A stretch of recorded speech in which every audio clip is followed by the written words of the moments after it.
반갑습니다. 이번 시간에는 젊은 날의 도전, 좁게 말하면 문학 청년의 도전, 이런 주제로 말씀드리고자 합니다. 제가 좋아하는 서정주 선생의 시에서는 파랄이 바람이라 했는데, 제 삶에서는 파랄이 바람이 아니고 파랄이 열등감이라고 저는 생각합니다. 제가 오늘 이 정도라도 성장하게 된 것의 그 토양, 그 바탕은 열등감 때문이라고 생각합니다. 만약에 제가 열등감이 없었더라면 아마 거의 개망나니가 되었거나 한 인간 쓰레기, 인간 말종이 되었을 거라 생각합니다. 내가 지금까지 내 자리를 지키고 요 정도라도 성장할 수 있은 것은 열등감이 바탕에 너무 많았기 때문에, 그 열등감과 싸우고 그 열등감을 극복하고 하는 것에 내가 많은 것을 쏟아부었기 때문에, 그러다 보니까 조금씩 성장하게 됐다는 사실입니다. 그래서 지금은, 그때는 그게 참 힘든 일들이었지만 지나고 보니까 그 열등감도 참 고마운 일이구나 하는 정도로 생각이 달라졌습니다. 무슨 열등감인가? 저는 고등학교 때 산에 다니고 등산하는 그런 좋아하는 친구들을 사귀었습니다. 그래서 그런 친구를 사귀가 따라다니면서 이 산 저 산 등산하기를 좋아했고, 또 무전여행, 도둑기차를 타고 기차 차비도 안 내고 여기까지, 저 먼 데까지 가고 올 때도 하고, 심지어 제주도 가는 배도 공짜로 도둑배를 타고 하는 이런 그걸 할 정도로, 그런 전문가가 될 정도로 고등학교 때 많이 돌아다녔습니다. 그래 하다 보니까 대학 시험에 떨어졌습니다. 대학 시험에 떨어져서 인류대학에 못 가게 됐습니다. 그래서 내가 졸업한 모교를 욕하거나 비난할 생각이 없기 때문에 이 부분 말들을 상당히 조심스럽게 제가 하려고 하는데, 그 인류대학을 못 갔습니다. 근데 제가 젊은 날에는 대학생들이 학교 배지, 요만한 거, 배지를 남학생도 있고 여학생도 학교 배지가 달고 다녔습니다. 그래서 평상시에는 별로 큰 문제가 없는데, 방학 때가 되면 서울에서 좋은 대학교 다니는 학생들이 이제 부산으로, 자기 고향으로 내려옵니다. 배지를 달고 내려옵니다. 그럼 길 가가면 저게 무슨 대학, 무슨 여대 딱 보면 알아요. 그 배지는.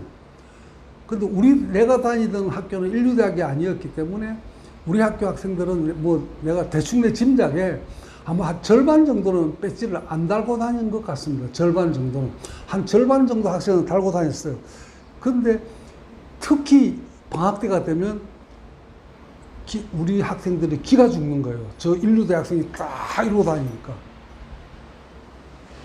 그래서 나는 방학 때만 되면 서울서 온 인류대학교 배지 단 학생들 오면 너무너무 쪽팔리고 맥이 쭉 빠진 거예요. 그때 느끼는 열등감. 어떡하냐. 아직 졸업도 안 했는데, 아직 4년 공부를 해야 되는데 벌써부터 이런 열등감을 가지고 저 인류대학 나오는 애들하고 어떻게 싸워 이기고 어떻게 경쟁이 이기냐, 이 생각하니까 전라도 말로 하면 깝깝한 거야. 하여튼 이런 젊은 시절이었습니다.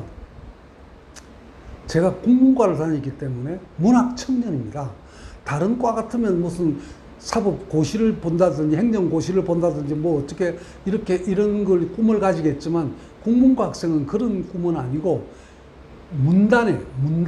문단에 정식으로 데뷔하는 거예요. 시인, 소설가, 평론가 이렇게 데뷔하는 겁니다. 그것이 최고의 꿈이었습니다. 저도 문학 청년이었기 때문에 그것이 최고의 꿈이었습니다. 시인이나 소설가나 평론가나 아동문학가나 이런 걸로 데뷔하는 겁니다. 그게 제일 꿈이었습니다. 그래서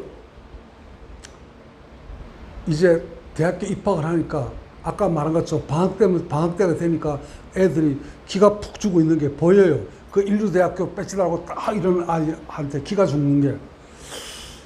그래서 저는 학교 잔디밭에 벤치에 앉아가지고 깊게 생각했습니다. 앞으로 이 참 살아갈 일이 깝깝합니다. 하여튼 인류대학 못 간 게.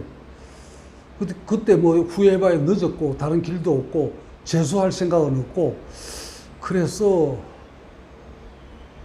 생각 끝에 이제부터라도 악착같이 열심히 공부를 해야지 이런 생각을 하게 됐습니다. 그래가지고 제일 먼저 한 일이 자갈치 시장에 가서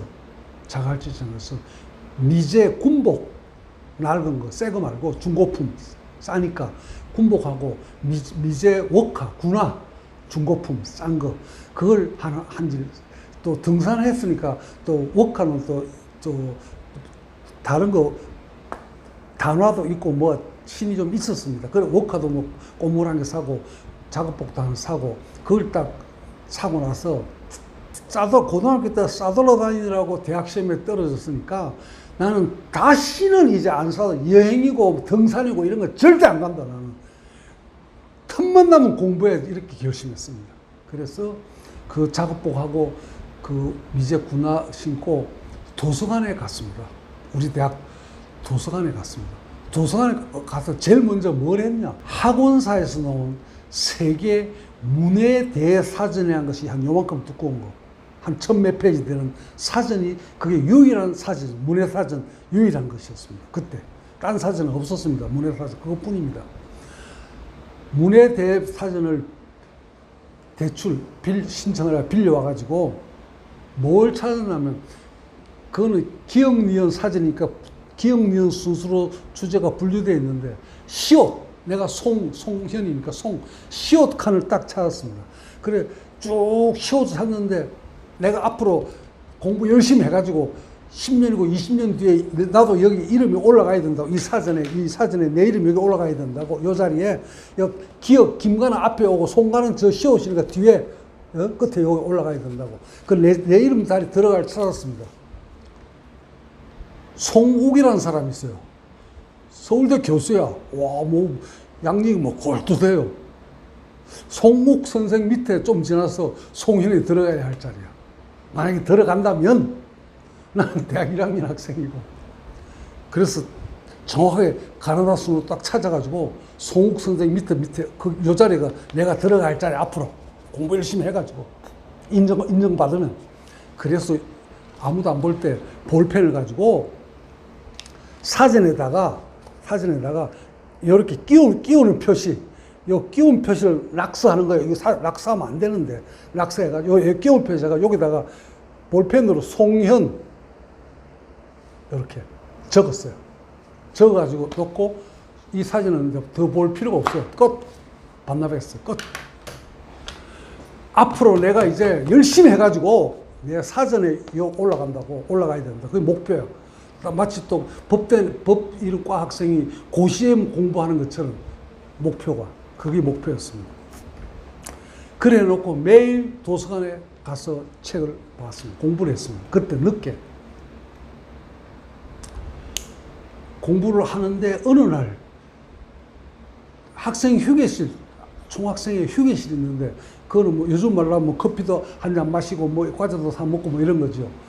아이스 케이크도 하나 사 먹고 하는 그런 휴게실인데 휴게실 그 벽에 총학생회에서 붙여놓은 게시판이 있습니다. 공식 게시판.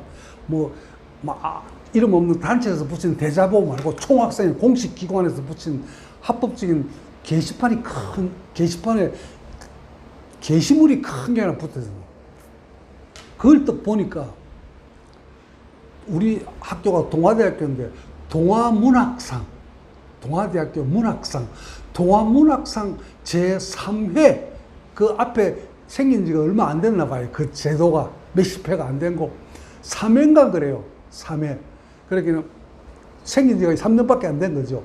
3회 동아문학상 원고 그냥 모집 아니고 현상 모집이라는 상금이 있는 거예요. 오, 자세히 볼 상금이 많아요. 그 어려운 시절에 6.25 이후에 그 힘든 시절에 그 부산의 국제장에는 피라민들이 확 내려오고 이런 시절에 상금이 제법 몇천 원인데 와 좋아요 많아요. 그래서 그걸 보고 나는 시도 한 번도 써본 적도 없고 소설도 한 번 써본 적도 없는 촌놈이 상금도 탐이 나고 또 문예사전에 내 이름을 내 손으로 올렸고, 그럼 이제 뭘 도전해야 될 거 아니에요, 이제. 그래서 문단에 정식으로 데뷔하는 거 도전하는 건 그건 나중에 실력이 안 되니까 나중에 하고, 우선 그 대학 안에서 저 상이라도 받아야 되겠다. 내가 그 대학 안에서라도 인정을 받아야 또 다른 대학에 하고 또 붙어볼 거니까. 그래서 저 상은 내가 받는다. 받을 거다. 그래서 시, 소설 여러 가지 장르가 여러 개 있어요. 우선 소설이 제일 대중제니까 소설 부분에 내가 도전한다. 그래 생각하고 반드시 내가 저 1등 상 받는다고. 내 상금은 내 거라고. 그래서 제일 먼저 그날 밤에 한 일이 뭔가 자취방에서 한 일이 뭐냐면 당선 소감을 썼습니다. 아직 원고는 쓰지도 안 하고 무슨 소설을 쓴다는 계획도 없고 당선 소감부터 심사위원 선생님 고맙습니다. 저 이 부족한 작품을 이거 당선시켜줘서 너무 고맙습니다. 앞으로도 열심히 하겠습니다. 뭐 대충 그런 요지로 당선 소감을 쫙 썼습니다. 써놓고 그 다음에 또 하나 아주 소설을 안 쓰고 상금을 어떻게 쓸 것인가. 상금. 그래서 이 귀한 상금 돈을 받으면 어떻게 쓸 것인가. 지금 이부터 한 45년 전 옛날 일이라서 지금 나도 정확히 기억을 못 하겠는데 기억에 남는 것은 그때 내가 좋아하던 국민학교 좋아하던 여자 동무가 하나 있었습니다. 여자 동무. 그 시골 옆 동네에 있었는데 그 집이 너무 가난해가지고 그 여자 동무는 이쁘기는 동네에서 제일 이쁜데 우리 면 전체에서도 제일 이뻤는데 집이 가난해서 중학교를 못 갔습니다. 그런데 그 오빠들이 경남모직에 다니는데 경남모직 그 좋은 회사잖아요. 그러니까 이제 자기 여동생 아까운 여동생이 학교 못 간 게 안타까우니까 학원사 뭐 어리운문화사 이런 데는 세계문학 전집 그걸 막 전집을 사가지고 걔한테 주었어요. 나는 전집이 없는데 그 집에 가면 전집이 있어요. 그걸 읽고 해서 실력이 빵빵해요. 그 학교를 못 갔는데. 그래서 그 여자친구를 내가 참 좋아했습니다. 대학 다닐 때도. 그리고 그 여자친구한테 여자한테 뭐가 제일 필요한가? 매일 만지는 게 뭘까 하니까 빗이더만요. 빗. 브러쉬. 큰 거 있잖아요. 얇은 빗 말고 이런 도깨비 방망이 같은 거. 그런 브러쉬. 내 생각에도 그게 참 필요할 것 같아. 그걸 사주면 아침 저녁으로 머리 빗으면서 내 생각하겠지. 그래서 그 빗을 살라니까 국산 빗이 뭐 조잡해요 보니까. 그래서 내 자취방에 주인집 누님이 참 이쁜 누님이 있었는데 그 누님한테 물으니까 미제 빗이 좋은 게 있다는 거야. 그래서 그거 얼마냐 머리 얼마래요. 그 상금으로 다 살 수 있겠어. 나중에 얘기지만. 그래서 그 친구한테 그거 선물을 하기로 하고 또 돈이 남으면 뭘 또 미제 텐트를 하나 사고 싶어요 또. 뭐 이런 계획을 아직 상금 받지도 않았는데 상금 계획, 돈 쓸 계획 딱 두 가지 써놓고 그 다음 날부터 이제 소설을 뭘 쓸까 단편 소설 뭘 쓸 거나 생각했습니다. 그래서 내가 뭐 특별한 경험은 없고 남다른 뭐 체험한 것도 쓸 건덕지도 없고 뭐 공부를 많이 한 놈도 아니니까 뭐 머리도 뭐 텅 비어 있으니까 뭐 쓸 것도 없고 우리 할아버지한테 들은 얘기가 있어요. 우리 할아버지한테. 할아버지가 옛날에 어느 날 50살쯤 됐을 때 꿈을 꿨대요. 꿈을 꿨는데 꿈에 저승사자가 나타나서 너 내년 4월 초파일 날 너 잡으러 온다 이라고 갔대요. 할아버지가 꿈을 또 깼대요. 저승사자가 내년 4월 초파일 잡으러 온다 이제 몇 달 안 남았어요. 할아버지는 그때부터는 초파일 오는 게 불안해가지고 시름시름 앓기시더니 아무것도 못하고 멀쩡한 할아버지가. 그리고 뭐 뼈만 남았나죠. 시름시름 해가지고. 그래갖고 3월이 돼서 3월 8일 되면 4월 초파일 한 달 남아서 한 달. 이제 죽을 날이 한 달 남아서 할아버지가 완전 이제 해골이 된 거예요. 그리고 4월 6일이 됐어요. 6일. 4월 7일 내일 저승사자 잡으러 옵니다. 할아버지가 그 유언도 다 하고 이제. 근데 4월 7일 아무도 잡으러 안 왔어요. 4월 8일에도 안 오고 9일도 안 오고 그 이후로 저승사자가 안 왔어요. 그 할아버지가 펄펄 살아났어요. 대강 그런 얘기를 할아버지가 들었어요. 내가. 오! 야, 이 얘기 재밌겠다. 이게 모티브야. 재료야. 그래서 그거다가 내가 좀 구라로도 풀고 뭐 썰도 붙이고 이래가지고 얘기를 만들어서 걸더라고요. 그 작품 제목을 포기하면 안 된다고, 포기하라는 죽기를 포기하라고, 포기령, 포기명령 이런 제목으로 제목이 걸듯하잖아요. 소설 한 편 썼어요. 겨울 방학 때 들어박혀가지고 그걸 개항하고 나서 깨끗하게 원고지 옮겨져가지고 응모했어요. 재수가 좋아 제가 제3회 동아문학상을 받았습니다. 그 작품으로. 그래서 그 상분도 받아가지고 여자 동무한테 예쁜 브러쉬도 하나 사고 또 미제 A 텐트도 하나 사고 그랬습니다. 그러니까 그 대학에서 이제 국문과에서는 제법 유망주 젊은이가 됐습니다. 이제 2학년이죠. 그때 무슨 풍토가 있나 하니까 같은 문학 장르라도 시선은 동무들이, 시선은 친구들이 조금 더 우월감을 가지고 있어요. 소설 쓰는 걸 좀 얕잡아봐요. 소설을 얕잡아보고 시가 좀 더 한 수 위라고, 더 격이 높은 장르라고 이런 생각이 시선은 아이들한테 강해요 보니까. 그러니까 나는 소설로 데뷔했으니까 저 새끼들이 나를 좀 얕잡아옵니다. 시선은 놈들이. 이거 돌아버리겠어. 또 못 견디겠어. 그래서 내가 또 결심했어요. 그 동아문학상을 매년 한 번씩 모집하니까 지난번에 받은 게 3회잖아요. 4회 동아문학상 모집한다는 광고가 또 붙었어. 그 다음 해니까. 그래서 그 다음 해에 내가 저 시쓰는 놈들이 나를 얕잡아보니까 시 부문도 내가 상을 받아서 이제 내가 폼을 좀 잡아야 될 생각했습니다. 그래서 시를 또 써야 되는데 그 상 받으면 어중이 떠중이 뭐 낙엽이 떨어진다 이런 거 써가 상 받겠어요. 아무리 그렇죠. 아무리 엉터리 상이라 하더라도. 우리 심사위원들이 교수님들인데 그래서 좀 시의 소재가 좀 또 독특해야 된다 생각했어요. 그래서 내가 그때가 월남전 할 때입니다. 월남전 참전 얘기. 나는 이대 독자로 군대도 안 갔다 왔는데 나는 월남도 가보지도 않았어요. 안 갔는데 주워 들은 얘기만 가지고 월남전을 소재로 한 제목으로 격전지라는 제목으로 시를 썼습니다. 이 사람한테 묶어서 해가지고 썼어요. 그걸 써가지고 동아문학상에 또 응모를 했습니다. 그때는 당선 소감도 안 쓰고 상금 받아도 어찌 쓸 계획을 안 했습니다. 왜냐면 이것도 내가 반드시 받을 거니까 자신이 있으니까. 그러고 응모했습니다. 오! 방하고 오니까 그거 제가 당선해요. 4회, 아까 그게 3회, 이게 4회인가 그래요. 3회, 4회인지 4회, 5회인지 좀 헷갈리는데 그 다음에 제가 시부 동아문학상을 받았습니다.